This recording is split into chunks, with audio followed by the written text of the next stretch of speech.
Hi, I'm Andy Hargreaves. I'm president of the ARC Education Project, which is located right here outside the Parliament building in Ottawa, the national capital of Canada. And what a perfect place to speak about Ken Robinson's contribution to arts, creativity, inclusion and human rights in education, because this is the capital of the only nation on earth that constitutionally is officially both bilingual and multicultural at the same time. We're delighted to be presenting this collection of views on Ken's contribution to educators' life, because if it wasn't for Ken really and his stature and the people he can draw to him, we wouldn't really exist as a project across all these different nations and countries. And it's a place also where it's been clear that Ken doesn't only influence in a diffuse way hundreds of thousands of individuals in education, but through the ARC Education Project and elsewhere, as you're able to see on all these presentations, Ken is also and has also had a direct influence on governments, policymakers, teacher union leaders, people who make systemic change across the world. Hi, I'm Trista Holwick, and I'm the director of the ARC Education Project, and we're honored to be part of the tribute to the life and work of Sir Ken Robinson. Imagine if there was an educational global movement that brought together and promoted the ideas of equity, broad excellence, inclusion, well-being, democracy, human rights, sustainability in professionally run systems. And imagine if this professional learning network promoted and championed arts, creativity, innovation, play, outdoor education, and the ideas of Sir Ken Robinson in schools and systems. Well, today we bring to you ARC Imagines, the work of our systems, 7 systems from across the globe, 2 Canadian provinces included, over the past 6 years. And we're delighted to be part of this event and to show you how these ideas can be making a difference in the lives of children and youth in schools.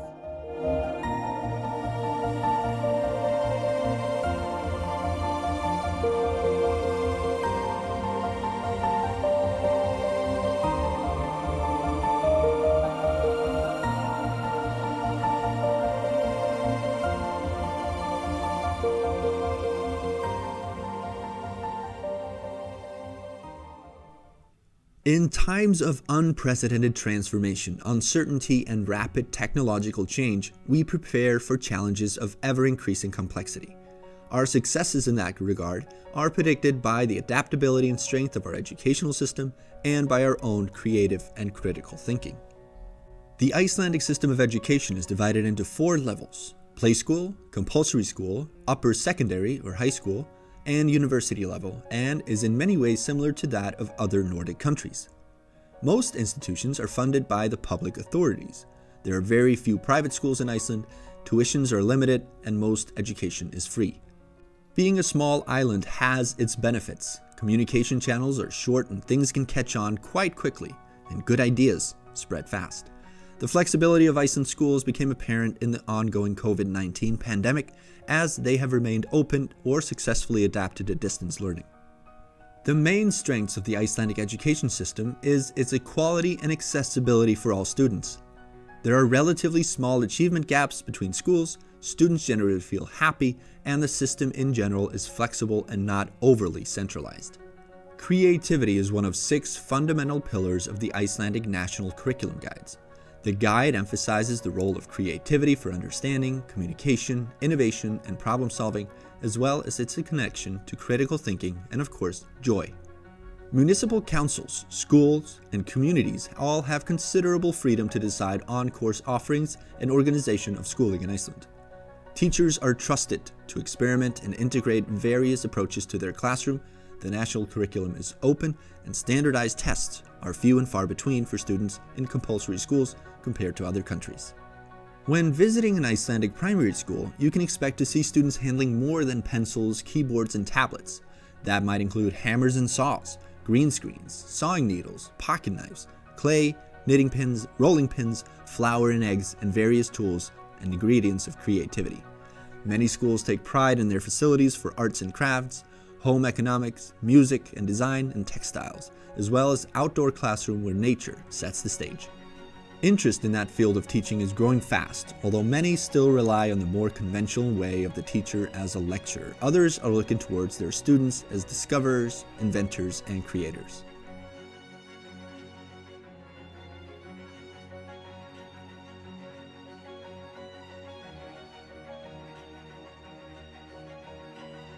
The Icelandic word for preschools is leikskóli, which means play school. Play school is by law the first level of education. Play is children's most important means of learning, as it gives them the possibilities to understand their environment and develop social relations with other children.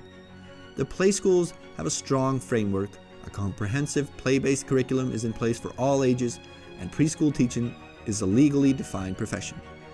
Teacher education in Iceland requires a master's degree, 5 years of university education. A part of the workday for teachers and staff members of play schools is a distinguished preparation time which they use in various ways.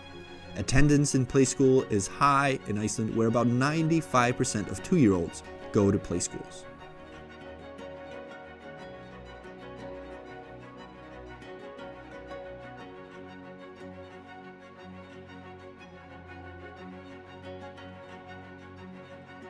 Looking for role models, Icelandic youth does have a variety of accomplished individuals in the creative fields, people who have found their passion in the arts and innovation, many of which are actively giving back to their communities by, for instance, through teaching, public speaking, or visiting schools. When young people have role models to look up to, specialized teachers in the arts and creative fields, facilities in their schools and after-school programs, and time and space to create, they will. One strong symbol of the bustling creativity from Icelandic schools is the annual talent show Skrekkur, held in Reykjavik. Skrekkur is a wordplay in Icelandic as it literally means stage fright, but the aim is to get kids to overcome any hesitation of performing their art in front of others. The kids from grades 8 to 10 get a chance to organize and perform an act on behalf of their school.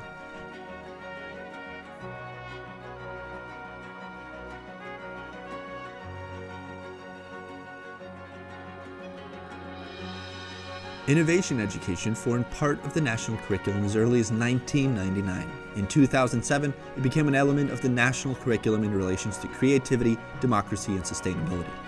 The NKG is an innovation competition for all students in the 5th to 7th grade in Icelandic primary schools, backed by the Ministry of Education, Science and Culture, and managed by the Icelandic Innovation Center in cooperation with local universities. All primary school students have the opportunity to submit an idea through their school. The students receive instructions on how to develop a project from an idea to reality in their field of interest. The process activates the creative power of students and rational thinking, enhancing their self-esteem and resourcefulness.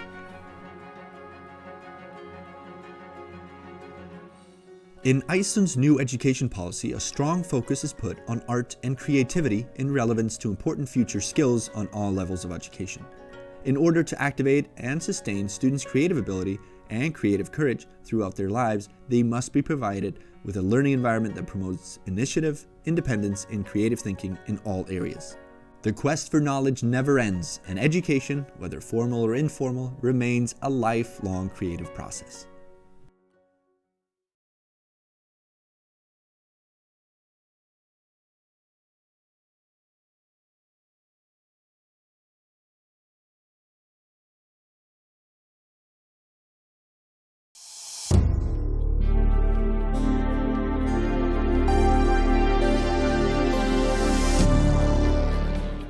It would be hard to find many teachers or school leaders in Scotland who haven't watched or been inspired by the words and wisdom of Sir Ken Robinson. The story of curriculum development in Scotland has been happening now for over 15 years, and Sir Ken was right there at the start as an early influencer on the future and evolution of Scottish education. During one of his early and pre-TED Talk trips to Scotland back in 2005, he inspired an audience at the very first reimagined Scottish Learning Festival with his thoughts, provocations, and, of course, good humour. He argued that, given the challenges we face, education doesn't need to be reformed, it needs to be transformed. He argued that the key to this transformation is not to standardise education, but to personalise it, to build achievement on discovering the individual talents of each child, to put students in an environment where they want to learn and where they can naturally discover their true passions. At the centre of Scotland's curriculum vision are 4 fundamental capacities and an unashamed belief that Scotland wants all young people to be successful learners, confident individuals, responsible citizens and effective contributors, with one of the core tasks being to educate our students' whole being so that they can face the future. As Ken would often say, we may not see the future, but our students will, and our job is to help them make something of it. Ken taught us a lot about a lot of things, but as you might imagine, he was a particular champion for creativity. He would often say, creativity now is as important in education as literacy, and we should treat it with the same status. In Scotland, we took this idea to heart, and while learner literacy, numeracy and health and well-being remains at the core of the Scottish curriculum, young people are also entitled to learn in a creative way, and creativity is seen by practitioners, parents and policymakers across Scotland as an important holistic skill to help children thrive in today's world. Just like Sir Ken, in Scotland we believe that creativity is not just coming up with fresh ideas. Instead, we take a wide view of creativity and creativity skills. To embed creativity into the curricular in a systemic way hasn't always been a straightforward task. As Ken would say, if you're not prepared to be wrong, you'll never come up with anything original. As a result, in Scotland, we adopted a long-term strategy and roadmap designed to secure buy-in and support from a wide variety of stakeholders, including parents, teachers, school leaders and policymakers. And again, as Ken would say, because collaboration is the stuff of growth, we took a partnership approach to help ensure success. Some of Scotland's key milestones towards a more creative society included 2009, establishing a Creative Learning Networks Fund to encourage and bring a diverse range of people together to develop a shared language and common understanding of creativity so that all participants and learners recognise, articulate and value their creativity skills. 2010, the creation of an online creativity portal, providing a one-stop shop for practitioners for tools and resources to support creativity across learning. 2013, the bringing together of partners for the co-creation and publication of a national creative learning plan and the publication of a 3 to 18 creativity across learning report. 2015, creation of a strategic partnership agreement between Creative Scotland and Education Scotland, and creativity was fully embedded in the school inspection framework, leadership curriculum design, learning and teaching. Between 2015 and 2020, a wide variety of practical support materials were created to support schools, regions and parents. These resources included infographics, a creativity toolbox, creativity animations and a wide range of other professional learning materials and events, including our very first Creative Bravery Festival.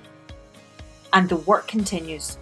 2021 saw the development of Scotland's first creative thinking qualifications, and the pandemic has prompted global recognition that education systems need to rapidly transform in order to equip young people for a fast-changing and complex world. Scotland has an education system committed to both excellence and equity, and believes that the best conditions to achieve this is through empowerment. As a result, teachers have access to a huge amount of professional freedom. As Ken would say, the role of a creative leader is not to have all the ideas, it's to create a culture where everyone can have ideas and feel that they are valued. We continuously strive to create these conditions and also to remind ourselves that promoting the use of imagination and more creative strategies for teaching and learning isn't the opposite of raising standards. And this is one of the reasons why in Scotland, learners are entitled to learn through a variety of mediums, including project-based learning, learning through play and outdoor learning. These entitlements to a variety of approaches are a key part of the learner journey and help all children and young people in Scotland experience a coherent curriculum from 3 to 18, and with it the opportunities to develop the knowledge, skills and attributes they need to adapt, think critically and flourish in today's world. He would also argue that education is always about relationships, and the relationship that Scotland had with Sir Ken Robinson's thoughts, provocations, ideas and wisdom has helped ensure a very bright future for Scotland's children.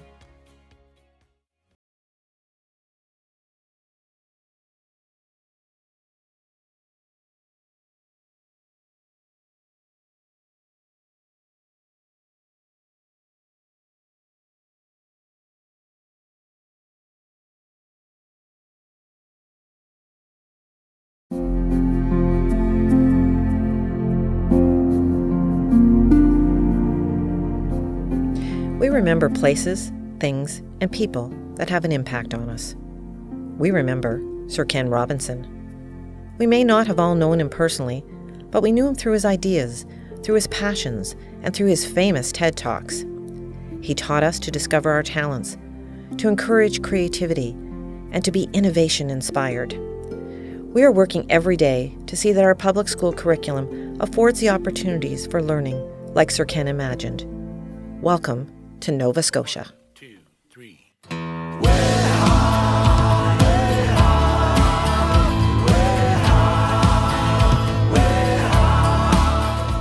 Through our curriculum renewal, we are being intentional about including all learners.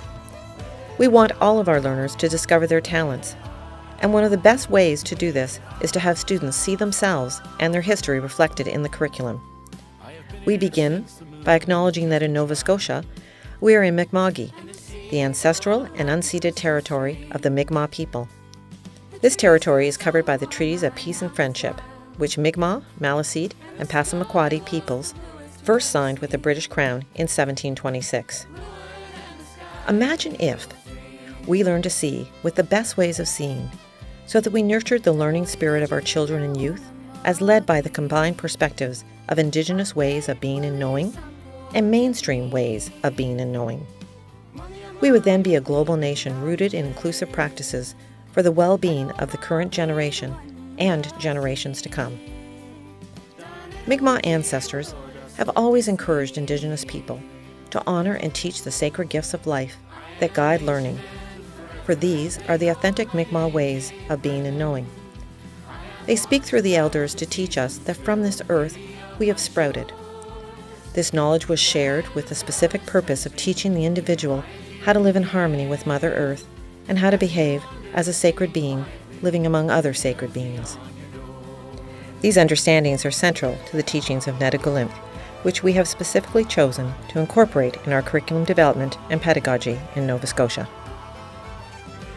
These authentic understandings connect directly with 4 of the cornerstones of Sir Ken Robinson's re-envisioning of education, namely the importance of art, innovation, creativity, and play in educating today's learners.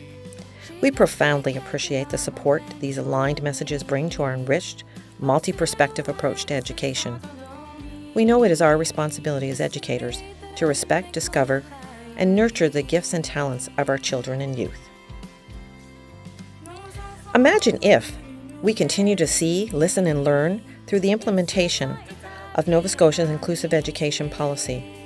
This is a commitment to ensuring that all students feel they belong, are accepted, safe, and valued, so they can best learn and succeed. It is also a commitment to ensuring that Black students fulfill their promise and potential. We acknowledge that people of African descent have been in Nova Scotia for over 400 years, and we honor and offer gratitude to those ancestors of African descent who came before us to our province. Consequently, African Nova Scotian students are descendants of rich, multi-generational, and multi-ethnic histories of strength, resilience, and innovation. We are providing students with innovative learning opportunities which embed and introduce students to the authentic knowledges, experiences, and literature of Black people and African ancestry. We are doing this through curriculum renewal, where we are intentionally incorporating the rich history of our African Nova Scotian communities and learners. We know it is our responsibility as educators to respect, discover, and nurture the gifts and talents of our children and youth. We want to encourage creativity for all learners. We have a focus on inclusive education, and our curriculum reflects this. And we want our students to be innovation-inspired. We are helping them to see themselves as the creators of tomorrow through makerspaces, computational thinking beginning as early as kindergarten, developing entrepreneurial mindsets, broadening the concept of careers, learning in the out of doors, as increasingly inspired by COVID, hands-on learning in new ways and supportive ways. Our roles as educational leaders is to create a climate of possibility. We take that seriously, and we know we can't do it alone. It takes all of us working together to create our possibilities and to see all of our children for the hope that they are. We will continue to listen and learn, to discover our students' talents, to encourage creativity, and to be innovation-inspired.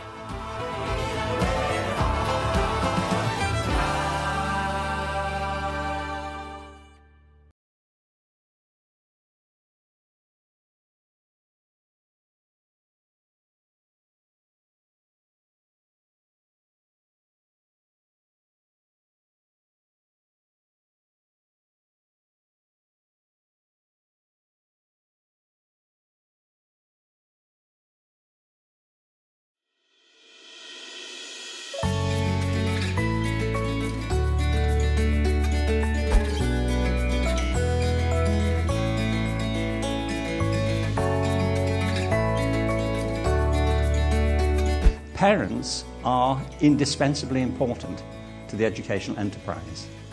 And too often, I think, they're relegated to the occasional parent-teacher association meeting, the first day of term meeting, the termly report. We have these rather awkward conversations over grades that everybody gets really freaked out about. And I think we have to have a much better relationship with parents and to see them as part of a genuinely part of the culture of improvement in schools. Not as people who are clients or consumers, but as partners in the enterprise of helping their children have the best chance in their lives. And the best schools have always done that.